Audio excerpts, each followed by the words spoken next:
political bias? Just make 1010 Wins your election station. The News Watch never stops. This is 1010 Wins at 92.3 FM. You give us 22 minutes, we'll give you the world. Good morning. We are at 63 degrees at 7:40 on this Friday, September 13th. Did he just say Friday the 13th? Yeah, he did. I'm Scott Stanford. Here's what's happening. NYPD Commissioner Edward Caban resigns from his post. Mayor Adams immediately appoints a former New York Director of Homeland Security to take over in the interim. 3 teens are in custody after a 75-year-old man and a 14-year-old girl was shot in Queens yesterday. The shooter on the back of the moped, Glenn Schucks, got the details. To debate or not to debate? Donald says, nah. Kamala says, sure, why not? So we'll see if a Trump-Harris 2 is in the works. Only the political gods know that answer.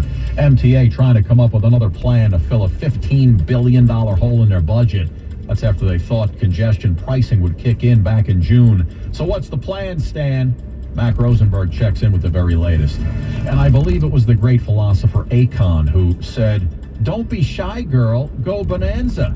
Shake your body like a belly dancer. One 100-year-old woman is taking those lyrics to heart. Checking sports, Yanks take the Red Sox in the 11th inning. Juan Soto, the game-winning single for their second straight walk-off. Bills take the Dolphins 31-10 Thursday night football. Miami QB Tua Tagovailoa leaves with a concussion. AccuWeather, man, what a week. Another day of sunshine, low humidity, high near 82 degrees. Winds News Time, 7:41. Traffic and transit. Let's get you back out to Karen Stewart.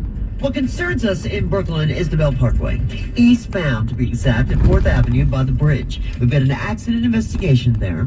The left and the center lanes are blocked, and it looks like Shell Road is going to be the alternate for you. There are delays here. Next, we're going to go to the inbound Gowanus with delays that start at the Prospect and go up into Court Street. From Court up into Atlantic Avenue, it gets really, really slow. We've got eastbound Jackie Robinson Parkway delays from Woodhaven Boulevard to the Kew Gardens interchange. And if you're heading out to the Grand Central in Queens, westbound, approaching the BQE, we've got a crash. We do.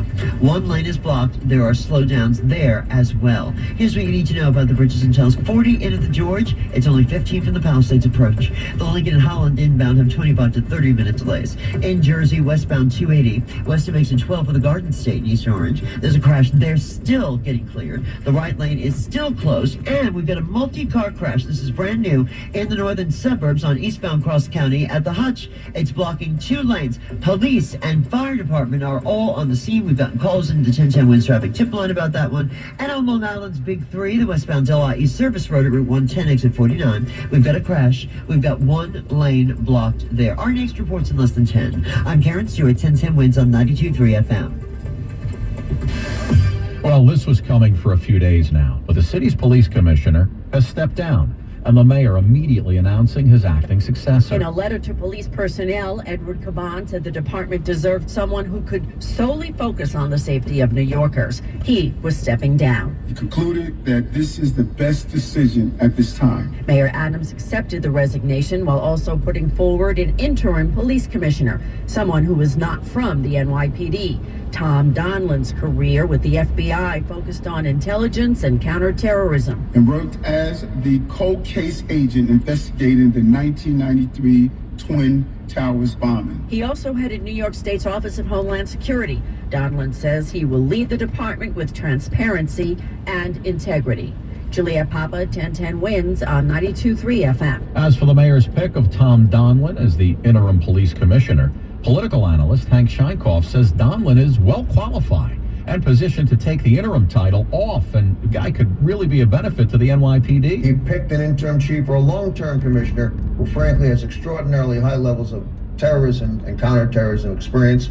Very important to try to keep this moving along and hopefully to ensure that the morale of the police department, of the police officers, detectives, lieutenants, captains, that frankly they don't lose heart. But today we're going to hear from Schools Chancellor David Banks, who's confirmed that the FBI seized his cell phones last week as part of this larger probe.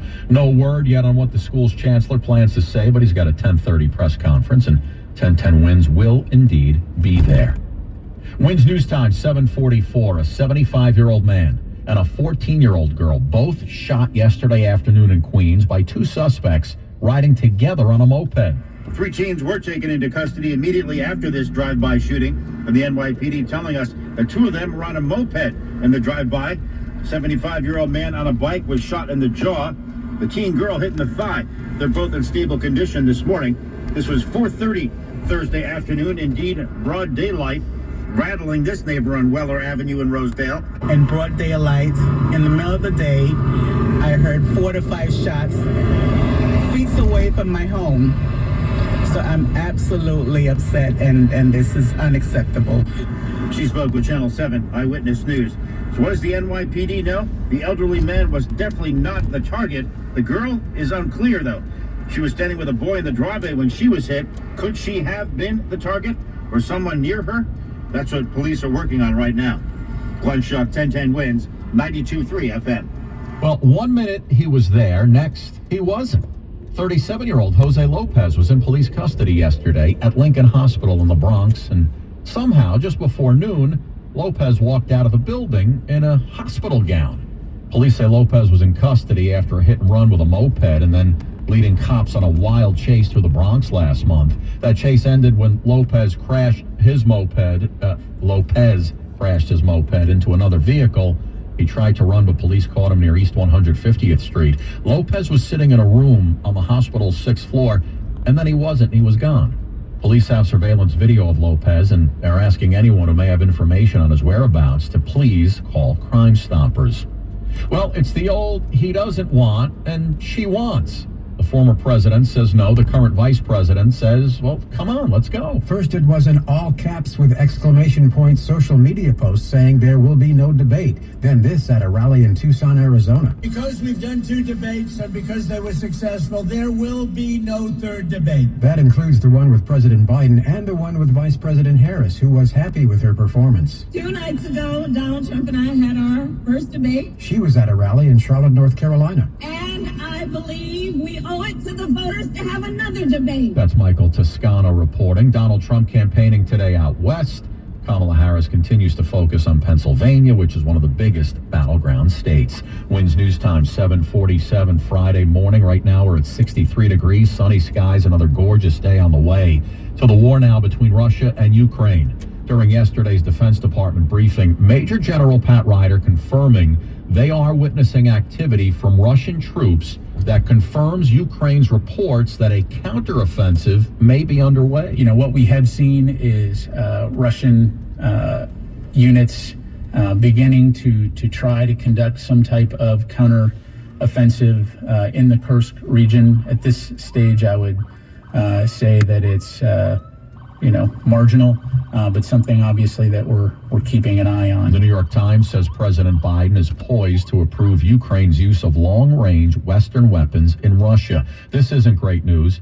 North Korea has offered a public glimpse of one of its uranium enrichment facilities for the first time today, as the country's leadership has called for a, quote, exponential increase in the number of its nuclear weapons. With North Korea ramping up weapon development after the breakdown in denuclearization dialogue with the US and South Korea, the country's state news agencies released unprecedented images of a facility described as a production base of weapon-grade nuclear materials. Leader Kim Jong-un was seen visiting the facility, though its location was not disclosed. That's Alex Jensen reporting from Seoul, South Korea. A $15 billion hole isn't so easy to fill. But without the congestion pricing plan in effect, the MTA is trying to figure out how to get that. All right, guys, thank you so much for joining me on this quick snippet of the news. We'll see you on the next episode.